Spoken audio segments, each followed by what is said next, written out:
Гласот на Америка на македонски. Преку една деценија вашиот прозорец кон САД. А сега, директно од студиото во Вашингтон. Добро вечер. Го гледате ТВ журналот News Flash на Гласот на Америка на македонски јазик. И во оваа прва емисија во 2011-та ви посакуваме среќна нова година. Јас сум Лилица Китановска. Ова е неделата кога Конгресот во новиот состав за прв пат ќе се состане. Републиканските законодавци сега во мнозинство ветуваат фокус на горливите прашања за американскиот народ. А кои се тие прашања? Веднаш на почетокот. Републиканските законодавци велат дека ќе се фокусираат на намалување на националниот долг и трошоците на федералната влада кога новиот 112 поред состав на Конгресот ќе започне со работа во среда. Според првичните изјави, републиканците ќе се посветат на трошење помалку пари и намалување на големината на владата до 2012 година, кога ќе се одржат наредните председателски избори. Скандал во американската морнарица. Се истражуваат извештаите за неподобни видеоснимки направени на носачот на авиони USS Enterprise. Извештајот објавен во саботното издание на весникот Virginian Pilot вели дека снимките прикажани на 6000-ниот екипаж вклучуваат и сцени на жени кои се преправаат дека заедно се тушираат, како и офицери кои користат навредливи изрази за хомосексуалци. Извршниот офицер на бродот во тоа време Овен Хонорс наводно ги продуцирал и учествувал во снимањето на видеоматеријалот во 2006 и 2007 година, а Хонорс во моментов е и капетан на бродот Enterprise. Истражувачите очекуваат денеска да започне тестирање на група мртви птици кои паднаа на мал град кусо време по полноќ во новогодишната ноќ. Најдени се тела на околу 1000 црни птици кои паднале од небо на област широка 1 километар во населбата Беб во јужната држава Арканзас во петокот. Има многу спекулации за настанот дека птиците биле погодени од молњи или град на висока надморска височина, па дури и дека огнометите од Нова година може да биле причина за смрт на птиците. Јужна Кореја вели вратата за диалог со Пјонгјанг останува отворена. Тензиите меѓу двете Кореи остануваат тема на меѓународната политичка сцена, а еве ги најновите моменти.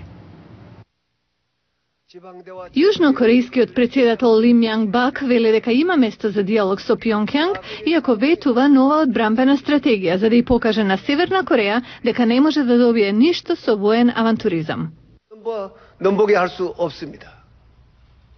Не можеме да ја дозволиме на Северна Кореја да добие инч од нашата територија. Секоја провокација што ќе представува закана за нашите животи и имот нема да биде толерирана. Такви провокации ќе бидат пресретнати со силен одговор. Мора да бидеме опремени со убедливо одвраќање за Северот да не помисли на друга провокација.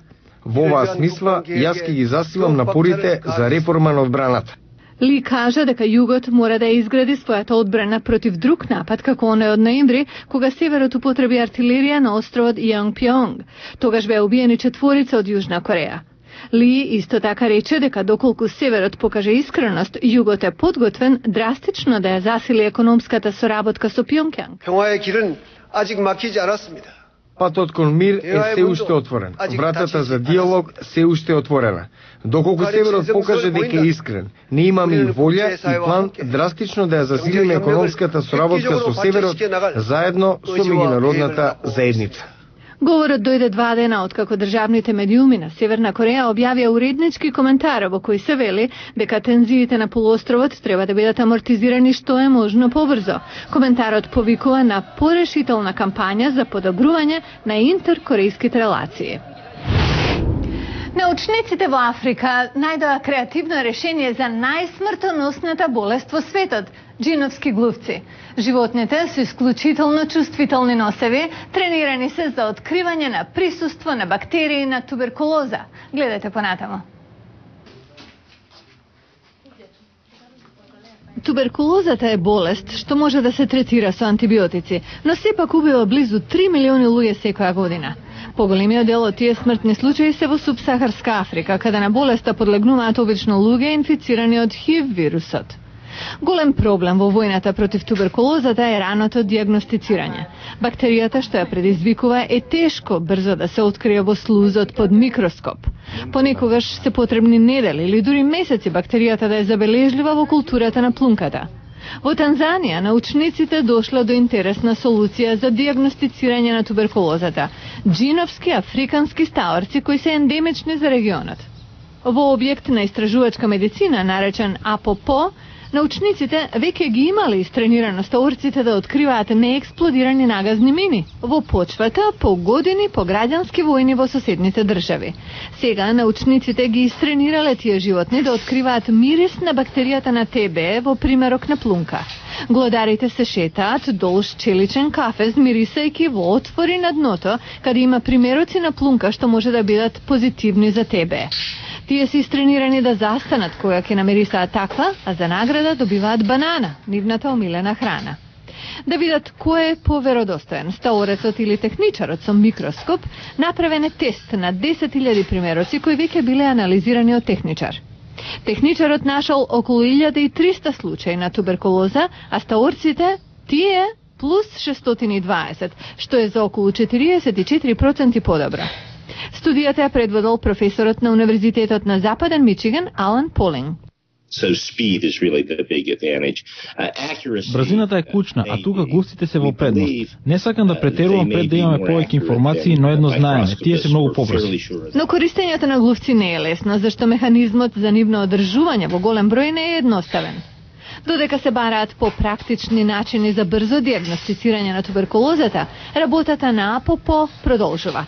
Непрофитната организација ги нуди тренираните глувци за откривање на ТБ или на нагазни мини. А ние јутре остануваме на здравието, овој пат со рекапитулација на вестите што ги донесе минатата година, но како прозорец за она што може да очекуваме во ова. Утре во Newsflash. Вестите беа добри и лоши, од колера и туберкулоза до вакцина против рак и новооткриени својства на витаминот Д. За сево ова во утрешен Newsflash.